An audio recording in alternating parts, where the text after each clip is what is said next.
The New York Jets' initial 53-man roster is out, and the team has already made some changes. 3 waiver claims have gone through in New York's favor. Who are the 3 players that New York added? How will they impact the team? Plus, what were the biggest mistakes, the biggest positives in New York's 53-man roster? We'll talk about that and much more, all coming up here on a Wednesday edition of NY Flight Jets Talk. J-E-T-S, Jets, let's go. Jets wide receiver Wesley Walker. Wesley, how you doing today? ESPN writer Mr. Rich Cimini, Jets reporter for The Athletic, Mr. Zach Rosenblatt, Hall of Famer and Jets legend Mr. Marty Lyons. Your host, Connor Long. What is going on, everyone? Hello, and welcome back here into another edition of NY Flight Jets Talk as we come to you guys live right here on this Wednesday afternoon, August 27th, 2025. Make sure you smash that like button and hit subscribe on your way into the building because it is completely free and it helps the platform grow significantly. If you guys want to get your voices heard, if you guys have any questions, you have any comments, you have any thoughts, you could throw all of those in the chat below. We're going to get to those. If you guys want to get up here on the screen, give your takes, you could do so by using the pinned link all the way at the top of the chat to call into the show. I'm your host, Connor Long, right here with you guys on NY Flight Jets Talk. Again, that's smash the like button, hit subscribe, throw all your questions, comments, thoughts in the chat, call into the show with the pinned comment. And don't forget about the paid way to help support the show. It gives you an opportunity to win some pretty cool prizes. Well, you see it on the scrolling ticker down below. Our membership raffle, baby. Every $2 super chat or gifted membership gives you an opportunity to win a Sauce Gardner signed jersey, a Garrett Wilson signed helmet, a Wayne Corbett signed jersey, a Nick Mangold signed jersey, a CJ Mosley signed jersey, a Bart Scott signed photo, a Don Maynard signed photo, and then the front page of the New York Daily News following the Jets' 1969 Super Bowl victory, and that, of course, coming in a frame. Again, every $2 super chat or gifted membership gives you an entry. More details on that scrolling ticker down below. We appreciate your support as always. I'm your host, Connor Long, right here with you guys on NY Flight Jets Talk, baby. Cut down day, which was yesterday, Tuesday, August 26th. Is officially in the books, but that doesn't mean the roster shuffle is done for New York. That doesn't mean the roster shuffle is done for teams around the league. Today, you could argue, carried just as much weight as yesterday in the sense was today where all the waiver claims went through. Yesterday, cut down day. All teams needed to be down to 53 players by 4 p.m. Eastern Standard Time tomorrow. And then said players who have under 4 years of NFL experience need to go through waivers. Those who are not vested veterans, which is a process. The waiver claim order is the same as the draft order this year. So, for instance, this year the Jets held the 7th overall pick in the NFL draft. Therefore, they had the 7th priority, if you will, when it comes to waiver claims. And the Jets ultimately landed 3 players today on the waiver wire. 3 players that I think fans should be really excited about. 3 players who have potential to make an impact on this team, especially 2 who I circle right away and think of. That first player being Jelani Woods. I reported yesterday that the Jets were heavily interested in Woods among several other teams in the league. I got wind from a decision maker yesterday that since Woods got released, which was early morning, yesterday, by the Indianapolis Colts, he garnered a ton of interest, a ton of attention from teams around the league, and the Jets were one of the teams that were highly coveting Woods, and ultimately they land him today. I broke that as well. I broke the news of the Jets landing Woods. So Jelani Woods is the New York Jet. He's a super intriguing player because you look back just a few years ago, this is someone who was a 3rd-round pick by the Indianapolis Colts. He was on the heels of a very, very productive college season. 959 yards with 12 touchdowns on 75 receptions was his final line of his collegiate career throughout 45 total games. So there were high aspirations for Woods coming out of college, and he enjoyed a pretty productive rookie campaign. It wasn't the gaudy numbers that you'd expect to see out of a Tyler Warren, for instance, this season, but it was over 300 yards, 3 touchdowns on 25 receptions, played 15 games, started 2 of them, Since then, however, he got hit with the injury bug, and he's been hit with the injury bug bad. He was dealing with some minor hamstring injuries during the OTAs in 2023, but he continued to get set back, and ultimately he didn't play a football game in 2023. Then he got a bad case of turf toe during the spring of 2024 that wiped out his entire season. That said, um, we have not seen Jelani Woods appear in an NFL game since 2022, which was his rookie campaign. So obviously that draws a lot of concern gradually that you just picked up a player who hasn't appeared in an NFL game since 2022. We're talking about Jelani Woods here on the show. But the reason he was cut is because the Colts truly just reset the position this spring. They obviously selected Penn State's Tyler Warren with the 14th overall pick in the NFL draft, and Woods just didn't execute and put up high enough numbers throughout the preseason to secure a roster spot. 3 catches for 75 yards is ultimately what he finished his preseason with. And I think this is an incredible pickup for the Jets because you look at Woods, who he is. Obviously, he's dealt with a lot of injury. He appears fully recovered now. He appears fully ready to go. And just the upside is so enticing. And clearly it was too enticing for the Jets to pass up on. You look back to the combine, 2022 stands at 6'7" and posted a perfect 10.0 RAS relative athletic score, the highest clip for a tight end in combine history. So the athleticism is certainly there. The pass catching upside is certainly there. Look, he's not known for his blocking ability at a 57.7 run blocking grade from PFF this preseason throughout 33 reps. It still outpaced Stone Smart with the Jets, who had 56.2 as his grade, and outplayed Jeremy Ruckert, who had 51.4 as his grade. Again, for a Jets team that is searching for depth behind Mason Taylor, Woods' rare athletic profile, Woods' pass-catching upside, and his ability to not be a liability there in the blocking game was just too enticing for the Jets to pass up on, like I mentioned. When it comes to who this is going to push off the 53-man roster, I don't have any inside info here. I wish I did, and I wish I could give you a fair answer, and I hate to do this to you guys here on the show, as you know, but it could easily be Stone Smart. It could easily be Jeremy Ruckert. I think it's Jeremy Ruckert. When you look at Ruckert, he has a bit of a similar skill set on how the Jets were going to potentially try to use him this season to Andrew Beck, who secured a spot on this team's 53. I think Woods replaces Ruckert, and the tight ends on this team are obviously Mason Taylor, Jelani Woods, Stone Smart, and then Andrew Beck is that hybrid fullback, H-back who can run routes for you out of the backfield, can catch passes, experience as the tight end. I think ultimately that's what the Jets' tight end room looks like. We'll see the roster cuts kind of unfold here over the next 2 days. Aaron Glenn spoke to reporters today, really didn't give them much, typically like every single press conference he's had this year. So not much from Aaron Glenn in his presser today. There wasn't a strong indication of who will be cut for the spot of Jelani Woods, but my money is on Jeremy Ruckert. I think ultimately Jeremy Ruckert is out of town. And look, this team could potentially retain him on the practice squad because I don't think Jeremy Ruckert is going to have a hard time clearing waivers. I don't anticipate any other team would be interested in him enough to give him a spot on their 53-man roster. So should the Jets release Ruckert, there would be a strong chance that they would land him back on the practice squad. Again, I reported yesterday that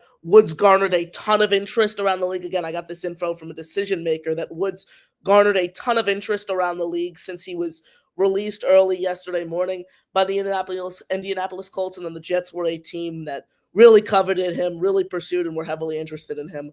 Ultimately, no team ahead of the Jets on the waiver priority list seemingly put in a claim for him, so the Jets were lucky enough to swoop him up. So shout out to Jelani Woods.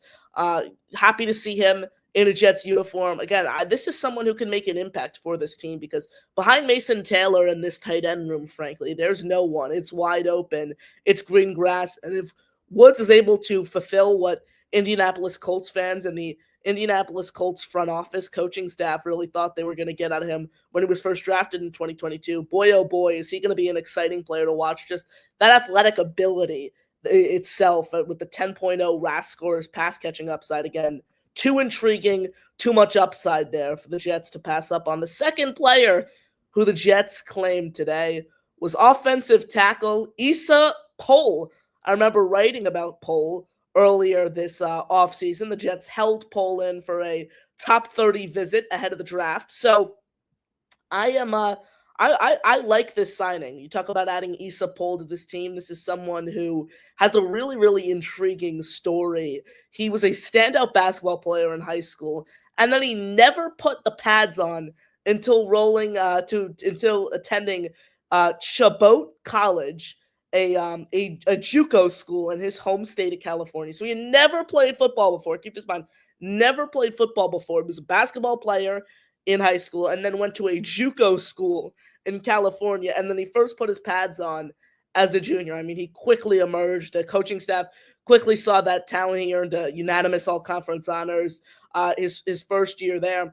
And then he transferred to Washington State, where he got his true opportunity, developed into a pretty reliable starter there. 8 games at left tackle in 2023, then started all 13 matchups in 2024 without allowing a sack. Stood out, got an invite to the East-West Shrine Bowl, where he upped his draft stock, and then he ultimately went undrafted, to my surprise, in this year's NFL draft, signed with the Kansas City Chiefs as an undrafted free agent, and he stood out there. He earned a 84.1 pass blocking grade from PFF and didn't allow a single pressure over 49 snaps. Ultimately, you look at the offensive line in Kansas City, however, it was just so deep, there was not enough room for Pohl. Hey, one man's trash is another man's treasure, and I think that's the thought process with Issa Pohl here and the Jets. This is someone who could be a depth piece for you, a young depth piece.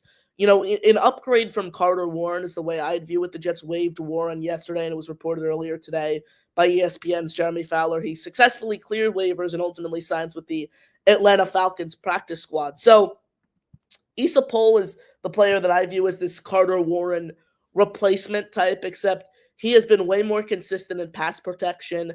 And he's not as experienced as Carter Warren, obviously coming into the league as an undrafted rookie this year, but has proved more as a pass blocker, frankly. Got an invite to the East-West Shrine Bowl. There's something there. The Jets liked him clearly from the start. They had him in for a top 30 visit. I like the fact that the Jets are looking at the guys who they had in for 30 visits, those who shuck free and then trying to bring them here. Because keep in mind, if a team has a draft prospect in for a top 30 visit, it's a pretty strong indication that they really like that player. Keep in mind, Dean Clark, for example, who ultimately went undrafted, landed with the Jets, got waived, signed to the practice squad today. We'll get into practice squad additions in a little bit here on the show. The Jets had him in for a 30 visit, and then he ultimately landed with the Jets.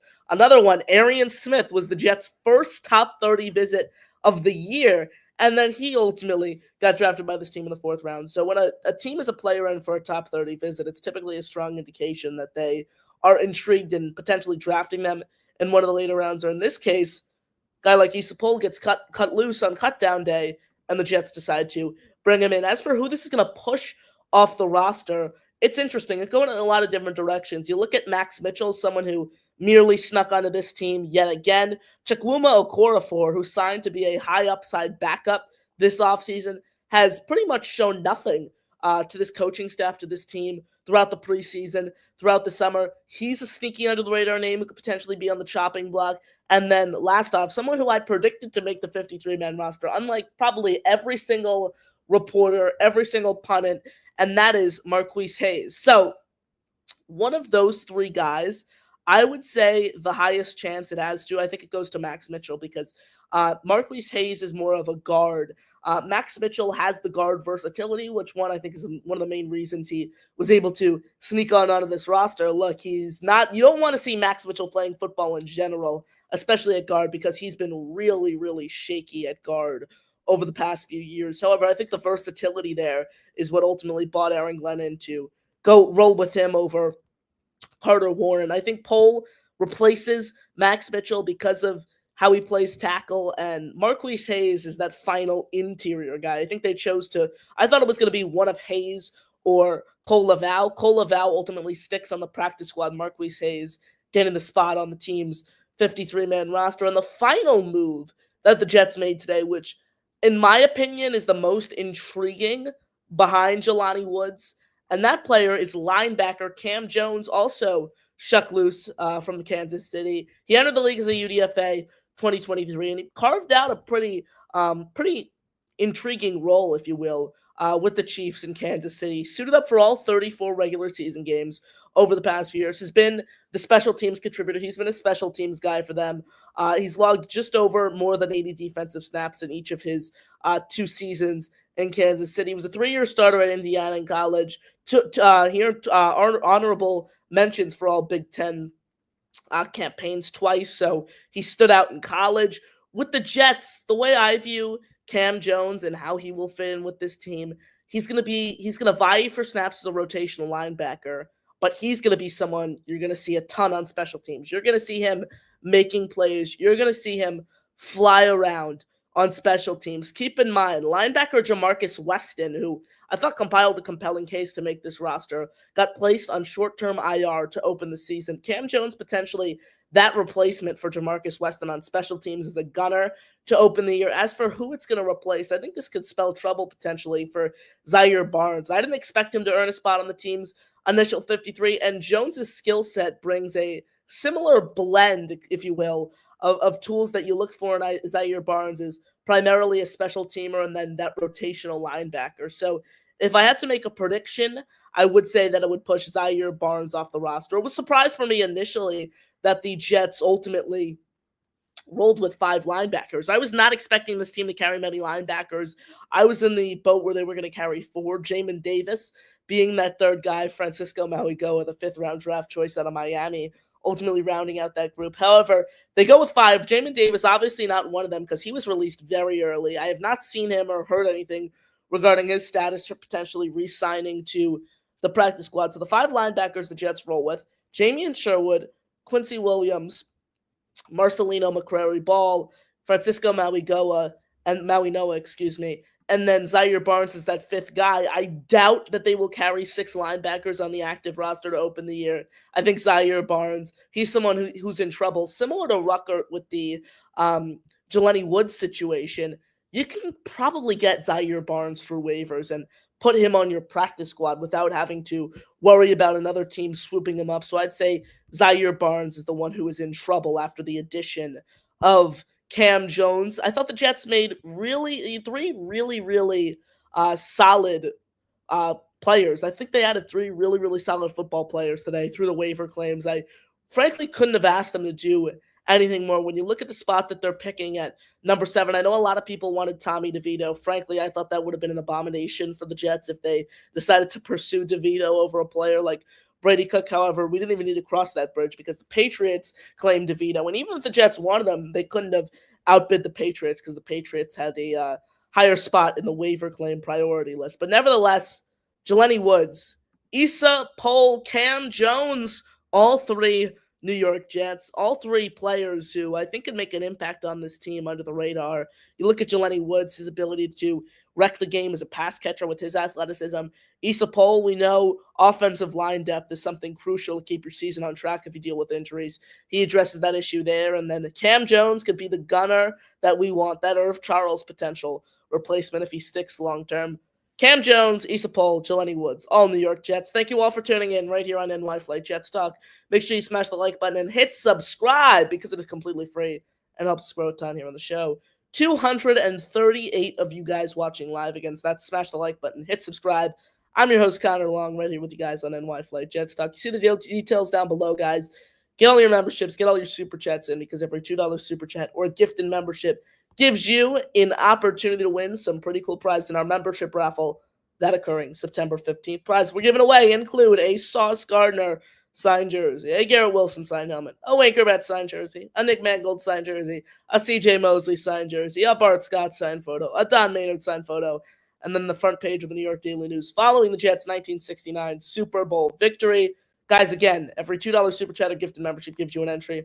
That's the paid way to support the show. It goes a long way, but just continuing to smash the like button and hitting subscribe does just as much, folks, because that goes a long way. That means a lot. That continues to dish out this content to fellow Jet fans, to fellow NFL fans on YouTube. So please just drop down below, hit the like button, hit subscribe. We'll get a live count, see how many subs we are at right now. Let's get a check on that. We are currently at 2,044 subscribers. We're trying to reach 3,000 by the end of the season. You guys make it happen. Smash the like button and hit subscribe again, completely free, and it really helps the channel a ton. Shout out to all you guys. I'm your host, Connor Long, right here with you guys on NY Flight Jets Talk, and our guy Luppy wants another raffle entry as he drops in and gifts a membership, baby. Shout out to you, Luppy. I do know. We're the freaking New York Jets, so we're built for this shit. Thank you, Luppy. We appreciate the support. That's another raffle entry for you. I will actually add that to your name as we speak. Are you in the raffle so far? Sorry, I don't. Yes, you are. Sorry, I'm on my laptop before I get back home. We will be in our normal setup, most likely for Saturday evening's show. So we will be back in the normal setup. Difficult running the show off of one laptop, but we're making it work, folks. We're making it work. Again, thank you all. Questions, comments, thoughts in the chat. Load those up. We're gonna get to those. You guys call into the show with the pinned comment all the way at the top of the chat. Luppy says, Connor, not a bad grab so far. Who are you disappointed we didn't pick up? Frankly, no one. And you know I'm quick to criticize this team, and I'm going to be brutally honest with you guys about my takes. Nobody, really. There's not anyone that this team missed on the waiver wire who I'm like, dang, I think this team really should have made a move and try to pick them up. Again, I think Jelani Woods, I think Issa Pohl, and I think Cam Jones are three players who could potentially really impact the Jets season. So I am pleased with the moves the Jets made on the waiver wire today, and frankly, I couldn't have asked for anything more. Sco's in the building. Shout out to you, Sco. Thank you for tuning in, my friend. Allen says Jets can't start the season with Clemens, McGregor, and Barron as edges 3 to 5. Look, you could still pick up Zadarius Smith, who I've been a huge advocate of. We saw a report from ESPN's Jeremy Fowler yesterday that indicated Zadarius Smith is going to sign somewhere ahead of the season, somewhere soon, because the regular season, folks, it's just about a week and a half away. The Jets' first matchup against the Pittsburgh Steelers now is, 12 days away, something like that, 12 days a day, 12 days away. So Zadarius Smith is going to sign somewhere. Why can't it be the Jets? Experience in this system.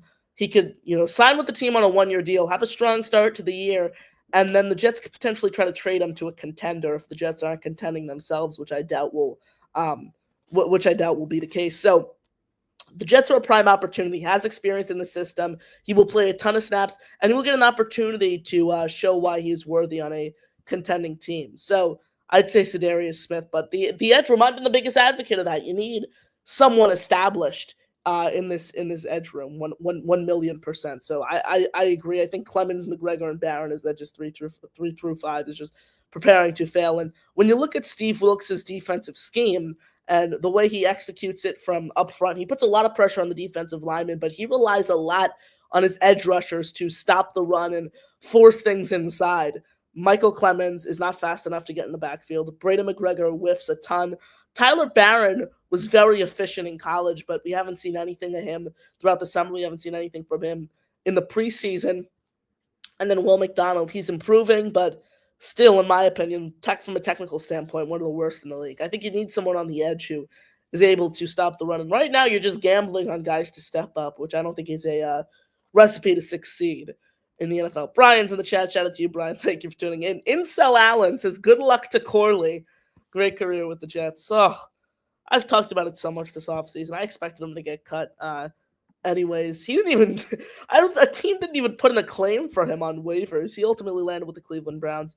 If he is not playing on the Cleveland Browns, if he is not like a 4 target a game guy there, he's just not an NFL player. With the Cleveland Browns, no wide receivers, he's a clear path to that depth chart. So if he's not getting 4 or 5 targets a game, we could just sign off on the fact that he is not an NFL caliber player. Brian says, Woods, if healthy, adds value to the 2025 Jets team. For sure, when you talk about a pass-catching standpoint, he's an upgrade over Rucker blocking-wise. Everyone was talking about Greg Dulcich. Brian is someone they wanted to see this team add. I didn't want Dulcich because he's just as bad of a blocker as Rucker is. Woods gives you way more pass-catching juice, obviously, than Jeremy Rucker does, paired with the fact that he's an upgrade blocking-wise. So I think this Woods signing for the team is incredible. I really, really do. Jelani Woods. Woods. I think he's super, super lucky. The Jets are super lucky that he fell into their lap because, again, I reported yesterday the Jets were heavily interested in him, but I assumed the team in front of them would pick him up and put in a claim first. Ultimately, the Jets land Jelani Woods, and boy, oh boy, he could be fun to watch. I don't know if any of you guys watched him in college or watched any of his highlights. He's just the athleticism, the 10.0 RAS score. He's going to be exciting. Same goes for Cam Jones defensively. We love seeing productive special teamers who are fun, who are speedy. Cam Jones can do that for you defensively as well. So those two players certainly catch my eye. And then Issa Pohl, I think, is certainly rosterable as an end of the depth chart, depth piece defensively. So really, really pleased with everything everything that happened. Brian says he was going to ask you that question: which three are we cutting? For those who didn't catch it, I broke down the Jets three signings today on the waiver wire, those being Jelani Woods, those being Issa Pohl, and then the final one being linebacker Cam Jones. Those three who I said will be cut, as those three players will most likely seek a spot on the 53-man roster. Three players I had listed out: Jeremy Ruckert as the tight end, Max Mitchell as the offensive tackle, and then Zaire Barnes as the linebacker. Those are the three players I had the Jets moving on from in favor of Jelani Woods, in favor of Issa Pohl, and in favor of Cam Jones. Thank you for tuning in, Brian, and thank you all for tuning in. We appreciate you all, and we appreciate all of your support, as always, here on the show. Let's see, where are we in the chat? Luppy says the guard help we acquired will make the center position be Tippmann's position. I agree. I think this whole center competition, if I'm going to be completely honest, has just been a sham of a competition. Joe Tippmann is going to be the starter week 1, and that's going to be the case. Josh Myers, we're not going to see him taking center reps. Aaron Glenn is not giving in whatsoever. Despite him even knowing that this is a complete sham and he's hyped it up more than it's worth, he still won't give in. He still won't say that Joe Tippmann is the starting center on this football team yet, as we sit here about 11 days ahead of the Jets' Week 1 matchup against the Pittsburgh Steelers. So Aaron Glenn still not giving in. Pat says, Connor, what's up? How was Fields going to progress with our receiving core? They passed on Palmer. Sadie put a spy on Fields. Double Garrett. What do we do if you keep running hell? Thank you for the comment, Pat. Thank you for tuning in, my friend. Trey Palmer is interesting. I was not a huge Trey Palmer fan.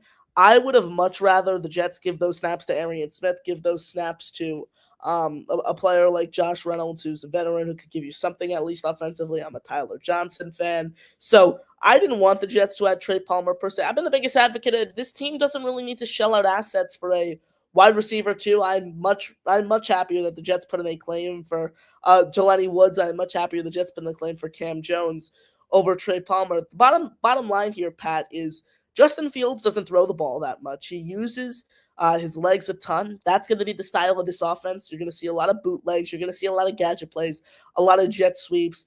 Plus, we're 11 days ahead of the Jets' Week 1 matchup. You bring a receiver into the building, it is going to take them more than 11 days to learn this playbook, get acclimated, and carve out a role in the offense. So even should the Jets add Trey Palmer today, or if they added him today in hindsight, he wouldn't have played a big role on this team to open the year. It would have taken him 5 weeks into the season to truly carve out a role, learn the offensive system. So I personally believe that adding a true wide receiver two, shelling out assets for a wide receiver two was a little overhyped. And that's just my personal opinion. It's agree to disagree 1,000%, but that's my personal opinion. I just think it was a little overhyped. Luppy says, Connor, who is significant release by the Jets, make it back to our practice squad. So I will give you the list of players who have made the Jets practice squad. Ton of players. Again, this is kind of from just seeing, reading between the tea leaves, a lot of them, who was at practice, who was not. I reported yesterday the first player to be confirmed in the Jets practice squad. I was told yesterday that there was a handshake agreement with the Jets and cornerback Jordan Clark, the son of Ryan Clark, that once he cleared waivers, he would revert back and right to the team's practice squad. So he was the first official player to be on the team's practice squad. But the list of players on the Jets practice squad so far, again, each team gets 16 practice squad spots, 17 if you count an international pathway program player. The Jets do have one of those this year in Leander Wygant. So the Jets practice squad thus far contains of Dean Clark, Brady Cook, safety Dean Clark, quarterback Brady Cook, kicker Harrison Mevis, defensive end Eric Watts, offensive lineman Cole Laval, offensive lineman Leander Wygant, cornerback Jordan Clark, wide receiver Jamal Pritchett, wide receiver Quentin Skinner, defensive tackle Peyton Page, linebacker Aaron Boog Smith, and linebacker Jackson Sermon. That's exactly what I expected the practice squad to look like, with the exception of Jamal Pritchett and Quentin Skinner. I haven't really dove into the receiver corps yesterday on the 53-man roster, but it was not pretty. It was an abomination, frankly. The fact that you roster a player like Xavier Gipson over Jamal Pritchett, who clearly earned the job throughout the preseason, offensively, special teams wise, someone who clearly has been healthier than Xavier Gipson. And this team knows what they have in Xavier Gipson. We've seen it over the past 3 years. Great. He had one incredible historical touchdown, if you will, against the Buffalo Bills in his first NFL game. But since then, it's been fumbles. It's been inconsistency. It's been nothing offensively. It's been afraid to, calling a fair catch when the closest defender is 10 yards away from you as you receive the ball. So there's nothing with Xavier Gipson. We've seen this same song and dance now. It's going to be 3 years. I've had enough of it. Luckily, you got Pritchett back on your practice squad, but he deserves a spot on the 53. And I think the same could be said for Quentin Skinner over Allen Lazard. I've seen enough of the Allen Lazard experiment. We know what he's like without Aaron Rodgers. We saw it firsthand in 2023. It's an unmitigated disaster. I think give the spot to the young, lanky, athletic guys in Pritchett and Skinner over players like Lazard and Gipson, who we know what they are, we know what they have, and it's not pretty whatsoever. So that's the Jets practice squad latest as of today.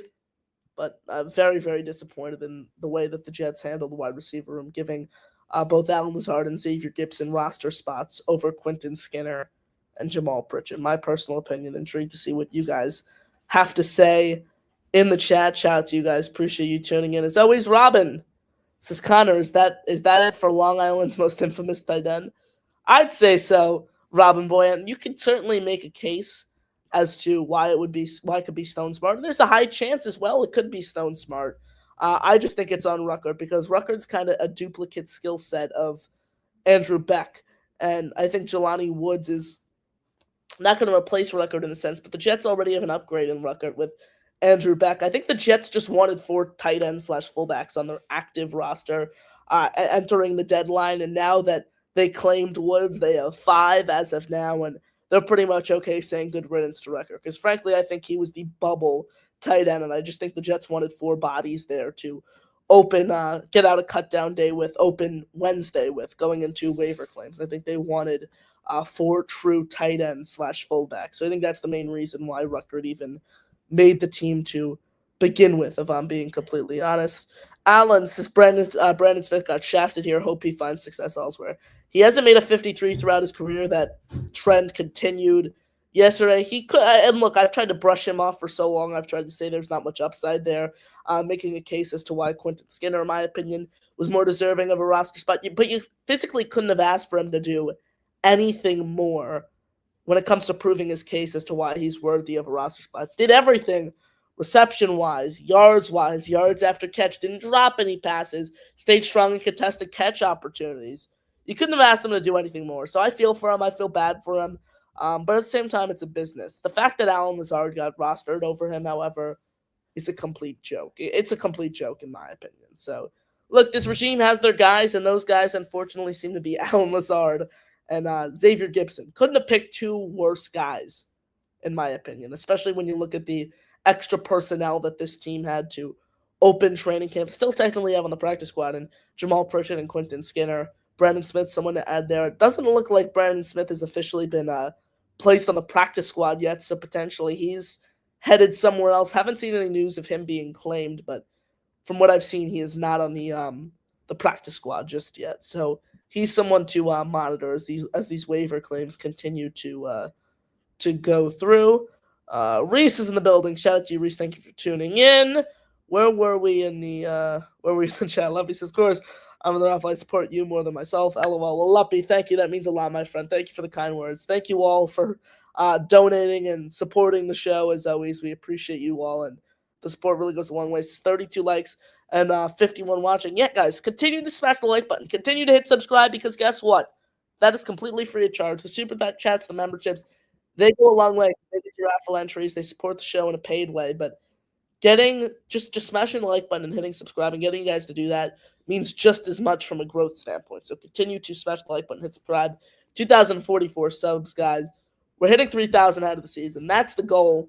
So keep hitting the like button, keep hitting subscribe, keep pumping out the content. We appreciate you all, and we appreciate your support, as always, here on the show.